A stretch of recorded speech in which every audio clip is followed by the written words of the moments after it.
Alright, battery's almost dead, so better do this fast.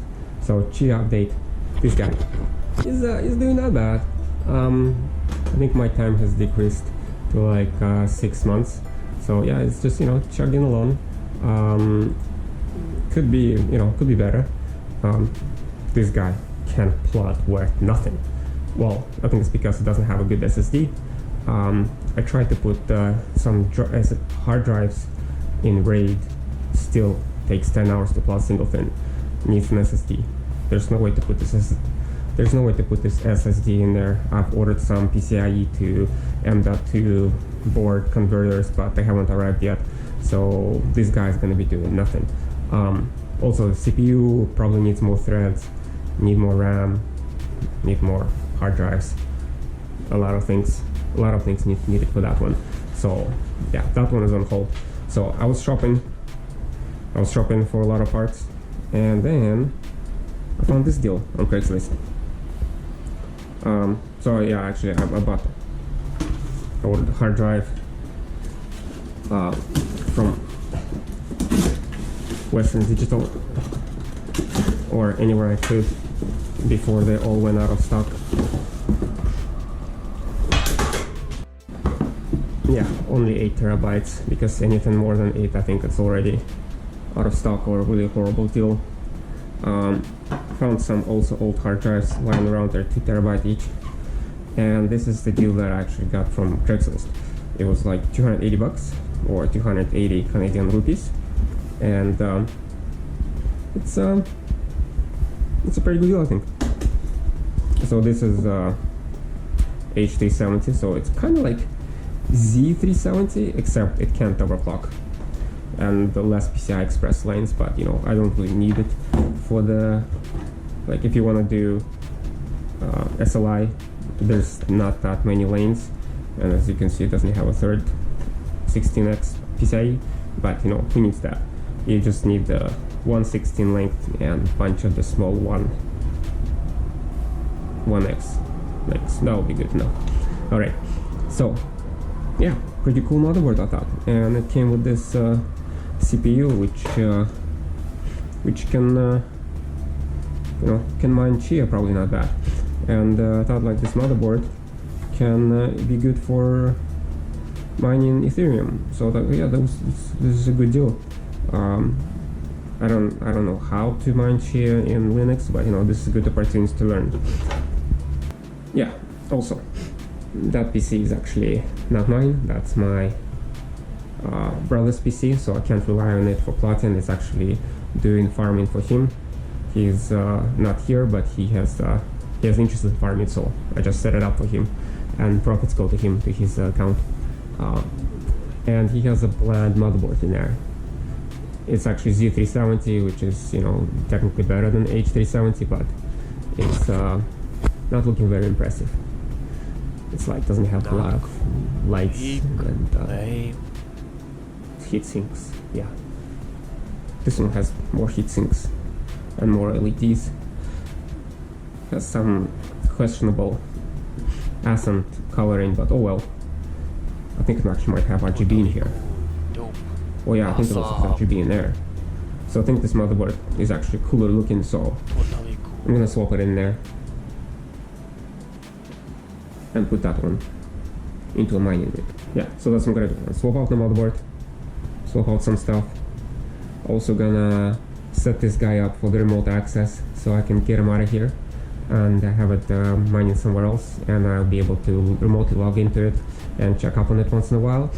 And I'm gonna build a new mining rig in here. Probably gonna be a lot less impressive because it's not gonna have nearly as many RGBs. But anyway, so that's the plan. Alright, time to shut down this farm and get this PC rebuilt.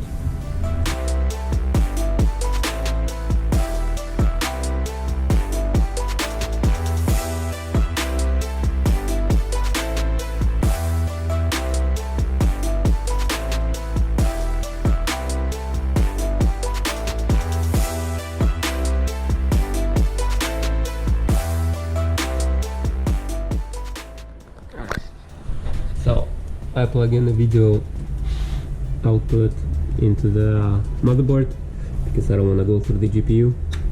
Just plug in a keyboard, Ethernet, and mouse. And moment of truth. Power.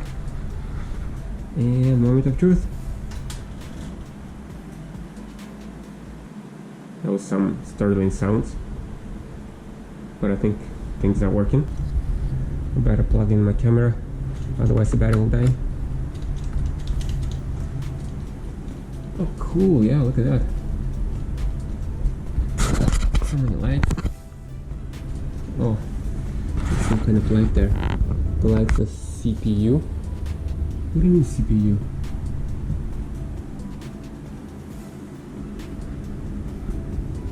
Shit.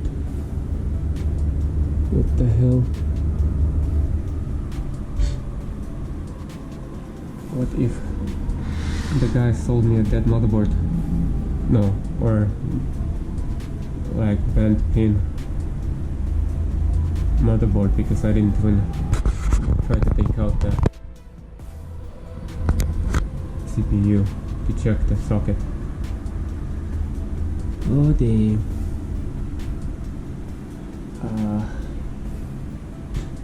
Hopefully maybe the power is not connected all the way.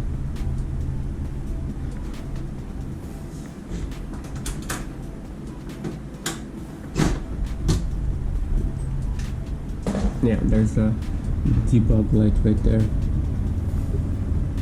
And then there's 4 options: RAM, VGA, DRAM, and boot. And it's like, oh wait, this is boot. Oh, okay. Whew. It wasn't CPU. I think that's a boot. Okay, well, yeah, what's wrong with you? Why didn't you boot? Or maybe it doesn't let you use internal GPU because there's external GPU. Well, let's try to restart it. Yeah, so there's 4 debug lights there.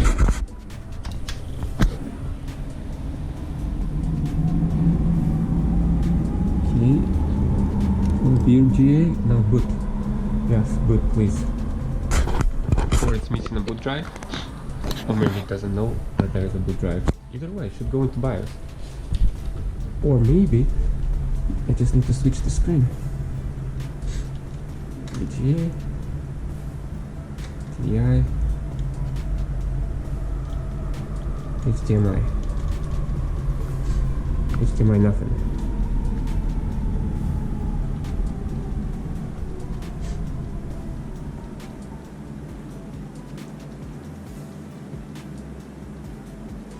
Okay.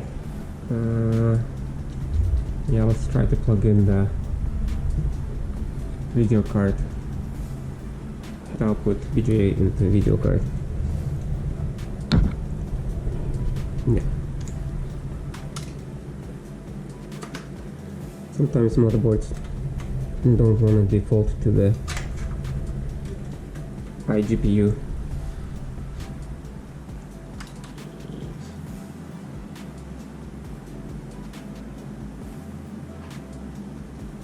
Oh, okay, now let's go into BIOS.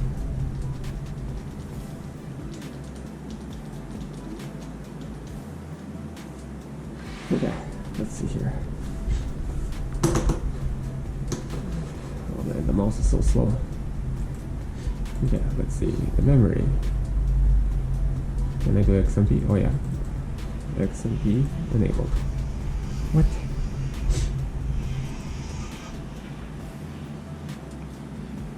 Oh no, maybe this motherboard doesn't support, it doesn't support overclocking, so maybe it doesn't support XMP profiles. That would suck. Alright, so I've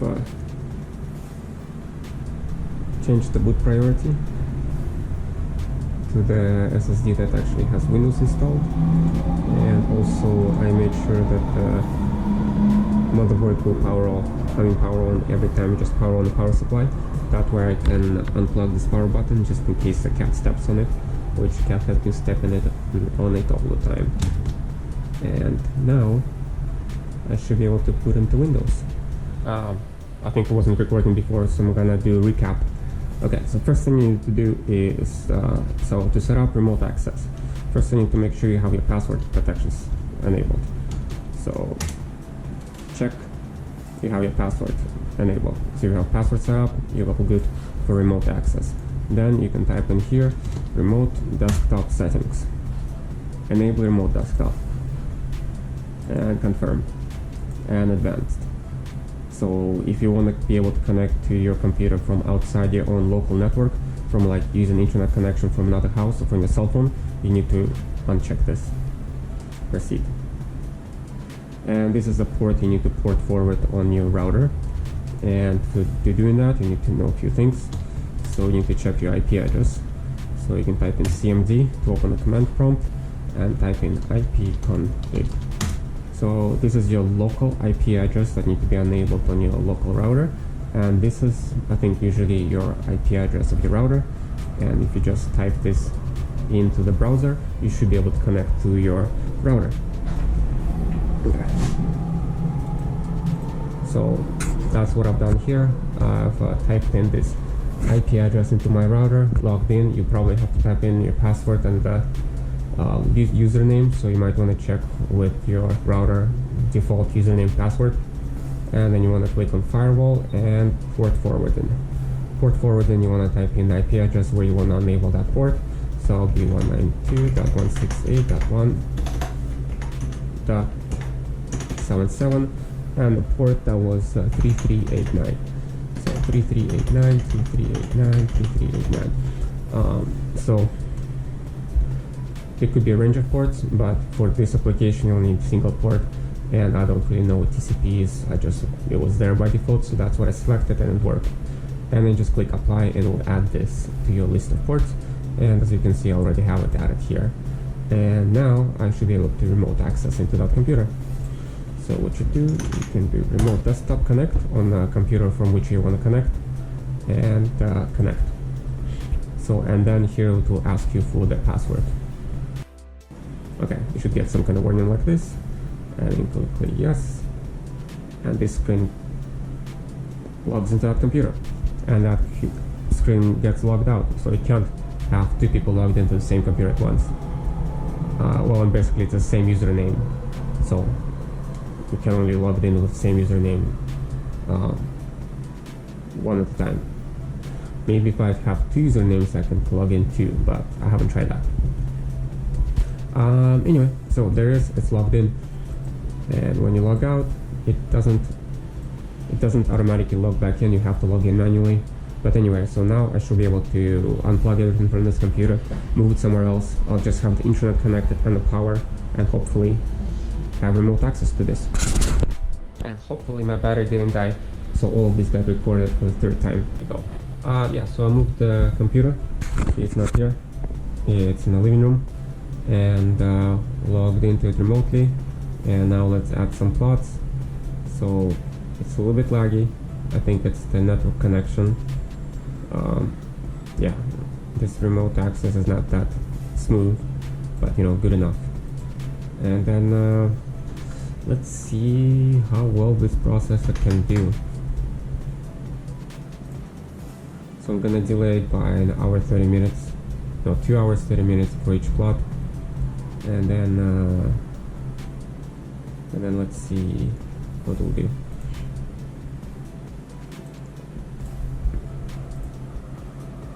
And then select the drive for the temporary. Actually, there. And for destination, it says this computer, but it's actually not this computer. This computer is the computer that is actually not here. And this destination. And create plots. Okay, there you go. 10 plots. So in theory, actually I don't know. Yeah, hopefully this plotting will be able to keep up. Adds a new plot every 2 hours 30 minutes, because if it's not able to process them fast enough, eventually there will be too many plots for it to process. So basically, yeah, every 2 hours 30 minutes new plot will be added here. So, and at that time it should have one plot getting out of here at the same rate, kind of thing. Well, anyway, yeah, and hopefully it works. It might not work because the RAM speed is slower than before. Before it was overclocked RAM to 3200. Now it's apparently can only work at 6600. No, 2666. So yeah, it will take some time for the plots to sync. But yeah, hopefully it will get online, and hopefully my estimated times can be something like less than 7 months. I think that's what it was before, and okay to keep it that way. As long as I can keep it up with 7 months, I might be okay. Yeah. Okay, I guess that's it for this. Hopefully that idea.